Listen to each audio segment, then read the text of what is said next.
healthylife.net.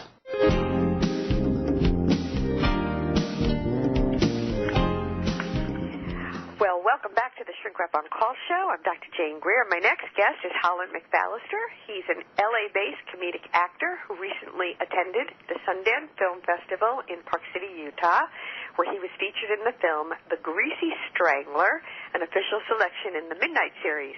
Co-produced by Elijah Wood, The Greasy Strangler was one of the most controversial and buzzed-about films at Sundance, receiving 4 out of 5 stars from The Guardian, making it onto the LA Weekly's top 10 of Sundance list, and Jen Yamoto of the Daily Beast selecting it as the best film of Sundance 2016. It's also received several pans and quite a few walkouts at its premiere, so it's got yin and yang going on. Holland recently appeared on The Mindy Project with Mindy Kaling, and he's been seen on numerous sitcoms in recent years. I'm delighted to welcome Holland back to the show, and thank you so much for being here. I'm delighted to be here, Dr. Greer. So tell us about having a film at Sundance. What is that like? Oh, well, I'll start with the beginning. There are certain things that you don't realize their significance until you start getting feedback from the outside world.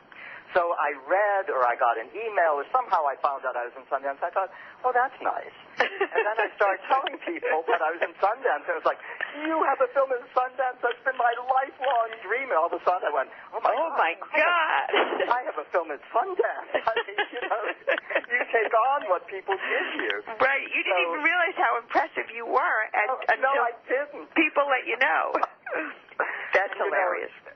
Dr. Greer, it's, it's those things you least expect. When I got signed to do a movie called The Greasy Strangler, and this is the last thing in my life that I thought would take me to Sundance.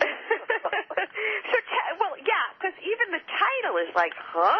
I mean, what are we looking at? Like a serial killer who's covered in oil? Like what is The Greasy Strangler? Well, first of all, what I love about this title is no one's going to walk into the movie by mistake. No one's going to go in and say, oh, my gosh, I thought this was a rom-com. You know what you're getting. You know it's going to be disgusting, vile. Maybe you don't know how disgusting it will be, but you know what you're getting into.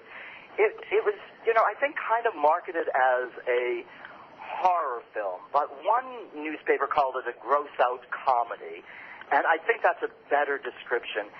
It's been likened, many people likened it to early John Waters films, such as, the Divine films like Pink Flamingos.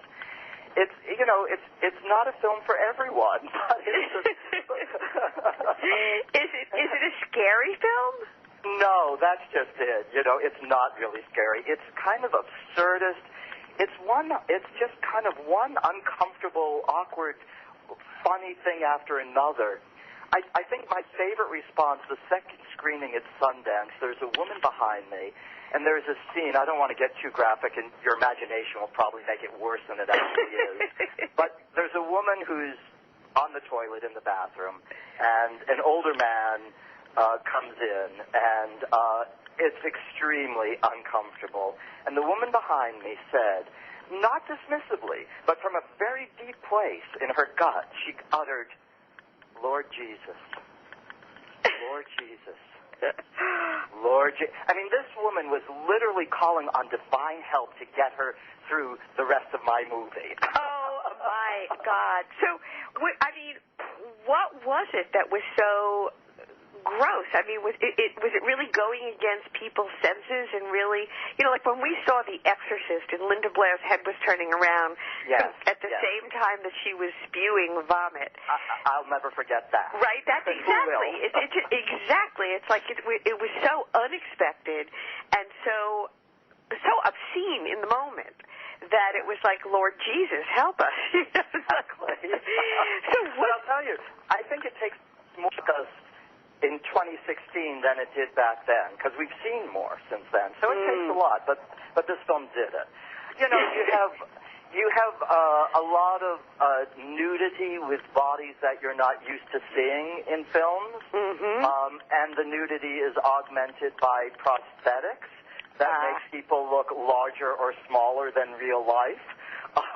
Interesting. And, you have a man who, is in his 70s, a brilliant actor, who is looking like something you usually don't see in the news. So it's the element of the unknown and the ugly, in a sense, is what, the sort of the unappealing that is so captivating. Yes, in addition to that, it's things going longer, things going in directions that you can't quite figure out, or conversations that seem to have no point except they become funny at a certain point. It almost has an existential quality to, what is this? The director is Jim Hosking, and the way I actually got called in to audition for this is he was known as a commercial director, very striking images in his commercials, and I did a commercial for him 10 years ago. I wouldn't have figured out the date, but he's great with years. He said, yeah, it was 10 years ago. So I got called in to audition for this. Jim's vision of the world, this is really a director's film. It's not an actor's film. This isn't about making the actors look good. Trust me. But he has a vision of the world that doesn't match reality. And that's what's so fascinating. It takes you into someone's head that's not a head you've been into before. Well, and that's what you really, when you think about it, isn't that what creativity and art and talent is about, to get you thinking outside of the box, to really kind of push you out of your comfort zone, even if it's a gross push, right. Or pushing you to an uncomfortable or unpalatable place. At least you're moving and keeping your creative edge very, very alive. Absolutely. I think of, just when you're saying that, I'm going back and thinking, someone like Fellini, or even someone more popular like Woody Allen. Mm-hmm. These have very specific worldviews. They're seen through a lens. And it's fascinating. It's fascinating to see through that lens. Absolutely. Well, when we come back, we want to hear more about the lens that they have seen through, that you've had the opportunity to be up close and personal and participate in, and help the rest of us out here kind of look in through your lens as well. So stay with us. We'll be back in just a minute at the Shrink Wrap on Call show here at HealthyLife.net.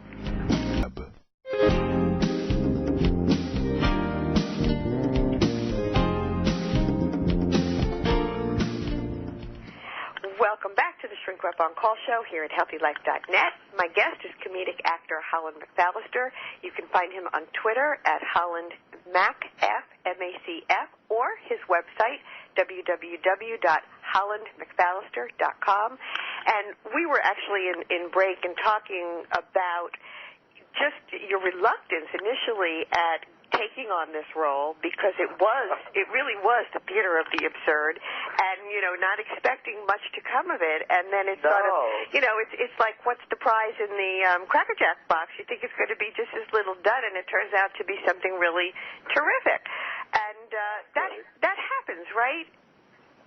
It does. As I said to you on break, you can't write life. It writes itself. You just don't know. Beautifully said. And so is the takeaway, or was the takeaway for you then, that rather than, because a lot of times people say, trust your gut, I don't want to do it, then don't do it. Is the takeaway then that sometimes you don't know, so even if you're reluctant, just go forward into that dark night and see what comes out of it? Well, I think the takeaway is it's just true in every situation. You make the best choice available at the time. I mean, if it had been between that and doing, The Revenant, I might have done The Revenant. But that was the best choice I had at the time.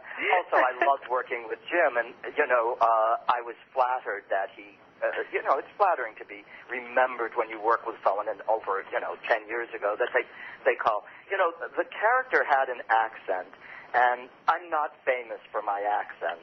I once did a stage show where I walked into a role with 2 days rehearsal, and it was a Canadian accent, and everyone backstage used to call it the World Tour, a little bit of everywhere.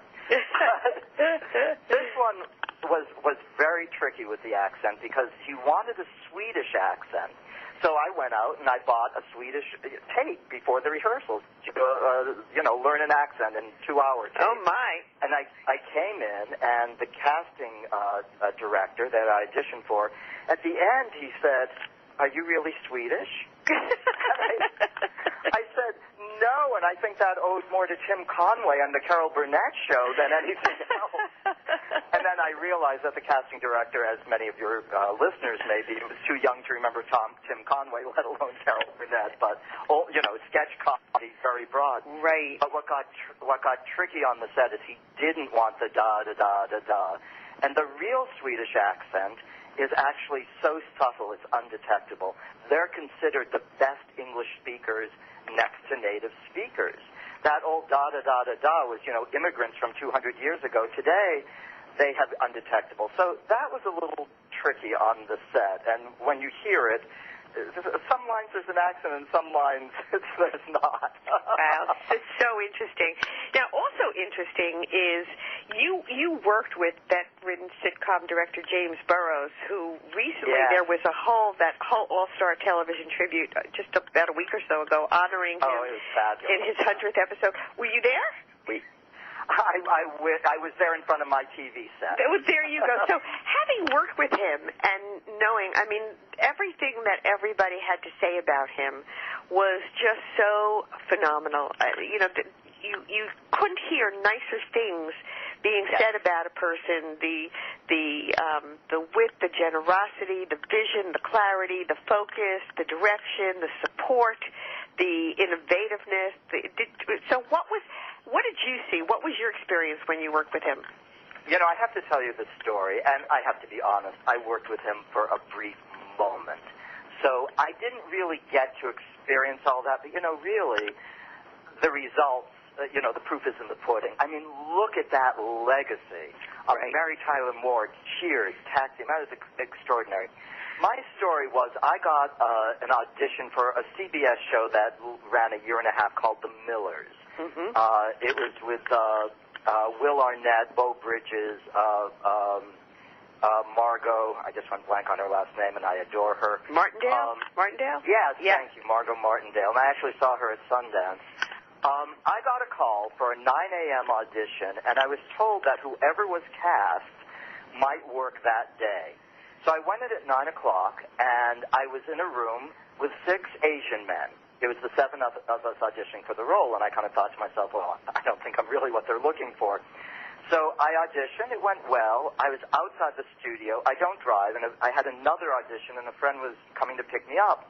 And I got a call that from my manager at the time that I booked it and to go back to the studio. And I was like, I'm right outside the gate.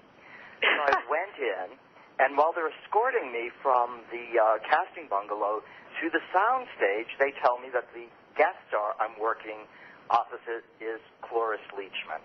Oh, wow. Well, I adore Cloris Leachman. So I'm in heaven. They didn't say anything about the director, and I didn't know. Usually I go home and do my research, but I just booked it. I'm walking in. I walked into the sound stage, and he's in a director chair directing a rehearsal, and I recognized him. Wow. I was just like, oh my gosh, that's James Burrows. Cloris Leachman and James Burrows. It doesn't get better. Well, then I walked right into a rehearsal. Now, I had a little scene, and my line was with Cloris Leachman. It was a small role. And I'd just done the one line, and I had the script in my hand, but I had some business where I'm holding a bag that's going to fall out.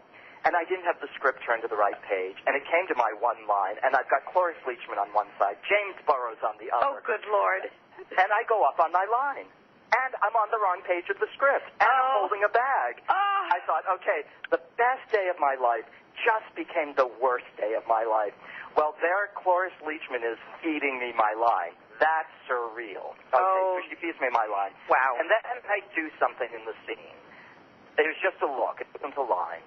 And it had Cloris laughing uncontrollably. I just thought, okay, this just became the best day ever. Someone who has made me laugh so much for so many years, I made her laugh one time. It was like, that was fantastic. Well, then we had a 20-minute lunch. And because I came in the middle of this week, we were straight into a studio run-through. So it means all the people from CBS, they come in their suits.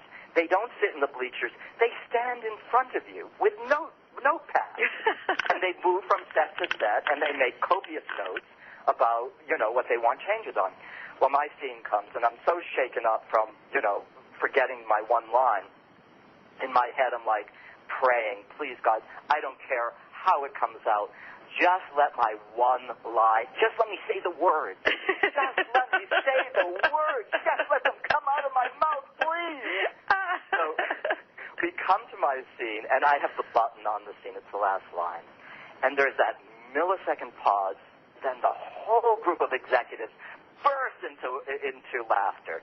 And I was like, oh, my gosh, I'm saved, I'm saved. Well, after the rehearsal, I meet the writer, and the writer pays me a very nice compliment. And I'm thinking, oh, my gosh, I'm getting that from one line. So I'm thinking, this is the best thing ever. And working with Cloris, Dr. Greer, is fascinating. She has no filter. And she's a good person. Bad people with no filter are dangerous. Yes, good well people said. with no filter. And good people with no filter, she says whatever comes out. Right. This is also what makes her a brilliant actress, because that applies to her acting, but also applies off camera as well. Wow. And I had the privilege of going up to her during lunch, and I said, Cloris, are you still a vegetarian? And she said, yes. I've been vegan for 35 years myself. And I said, well, I still remember the day when Vegetarian Times came in the mail in the 1970s, and you were on the cover. At any rate, so then I saw Margot outside, and, it's very interesting, Dr. Greer, when you're on the set, there's a fine line. You're a professional, and no matter what stage you are of your career, these are your colleagues, and you're there to do a job, and you're not a fan. But then, you go outside, and for me, out of timing, you become a fan. At any rate, I'll wrap this story up, which is the next day I get a call from my manager. Because of time, they cut my scene. So it was never going to be filmed, that they were actively going to find something to bring me back on, and 2 weeks later, the show was canceled. And that's showbiz. Yeah, that is showbiz. And on that note, showbiz, and we're going to take a break and go to commercial here at the Shrink Wrap on Call. Stay with us. We'll be back in just a minute. 40. You're listening to HealthyLife.net. Millions of listeners know the secret. Now you do, too. Positive talk 24 hours a day, every day. Are we wrapping up? We are. Oh, my God. Well, Holland, we are wrapping up. You are terrific. You are delightful. This was a really wonderfully compelling conversation on acting. Thank you for being here with us again, and you will absolutely come back once more with feeling. So thank you for being here. It's such a pleasure chatting with you, Dr. Greer. Thank you so much for having me as your guest. Absolutely. And listeners, you can find more from Holland on Twitter at HollandMacF or his website, www.hollandmacfallister.com. And that's it for today. Join me next week for a new episode of HuffPost on Call. My guests will be entertainment editors Cole Delbick and Matt Jacobs. Stay in touch with me off the air at my Facebook page and on Twitter at Dr. Jane Greer. And thanks for listening, everyone. Remember, you can always get what you want when you're in the know.